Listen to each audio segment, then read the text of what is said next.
অভিষেক ব্যানার্জির pirated version. Abhishek Banerjee এরকম বিভিন্ন লোকজনকে করে রেখেছে তার লাইট ভার্সন জেলায় টাকা তোলার জন্য।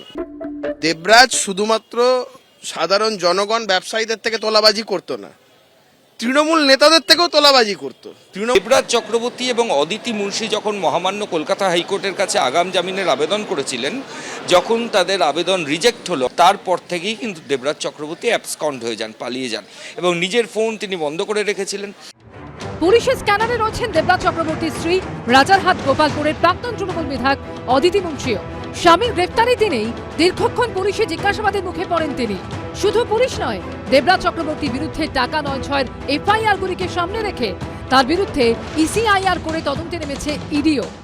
অভিষেক ব্যানার্জির পাইরেটেড ভার্সন। অভিষেক ব্যানার্জি এরকম বিভিন্ন লোকজনকে করে রেখেছে তার লাইট ভার্সন জেলায় টাকা তোলার জন্য। কেউ যদি বিপুল পরিমাণ সম্পত্তি করে থাকে, তাহলে সেই সম্পত্তি কোথা থেকে এলো সেটা ইনভেস্টিগেটিং এজেন্সিকে জাস্টিফাই করার দায়িত্ব তার। বৃহস্পতিবার বারাসাত আদালতে তোলার সময় দেবরাজ চক্রবর্তীকে লক্ষ্য করে দিন ছোড়া হয়।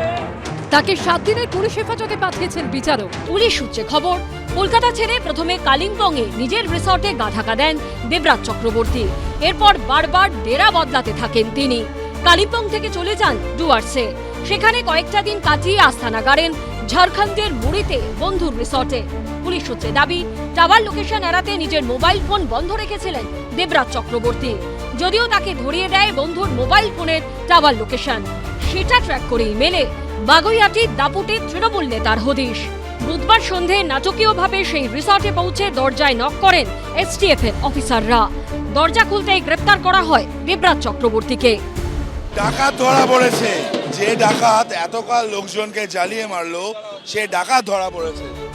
বৃহস্পতিবার ভোর 5টা নাগাদ ট্রানজিট রিমান্ডে রাজ্যে ফিরিয়ে আনার পর বিধাননগরের প্রাক্তন তৃণমূল কাউন্সিলর এবং প্রাক্তন মেয়র পারিষদকে তোলা হয় বারাসাত আদালতে। সেখানে দেবরাজ চক্রবর্তীকে আনতেই ক্ষোভে ফেটে পড়েন আইনজীবীদের একাংশ। আদালত চত্বরে প্রাক্তন তৃণমূল বিধায়ক অদিতি মুন্সির স্বামীকে লক্ষ্য করে ছোড়া হয় ডিম। এই মুহূর্তে দেবরাজের গাড়ি লক্ষ্য করে ডিম বৃষ্টি শুরু হয়ে গেছে। ডিম বৃষ্টি হয় যখন দেবরাজ চক্রবর্তীকে কোর্ট লকআপে নিয়ে আসা হয়। একেবারে পুলিশের পক্ষ থেকে গাড়ি লকআপের সামনে নিয়ে আসা হয়েছিল। আমি যেটা অভিযোগ করেছিলাম, 7,000 টাকা স্যালারি, একটা এমএলএ এর অ্যারাউন্ড 60,000 স্যালারি, আর বাদবাকি এদিক ওদিক মিলে 1 লাখ সামথিং এর কাছাকাছি স্যালারি। জিপ মেরিডিয়ান চলে আসছে, কোত্থেকে আসছে কেউ জানে না।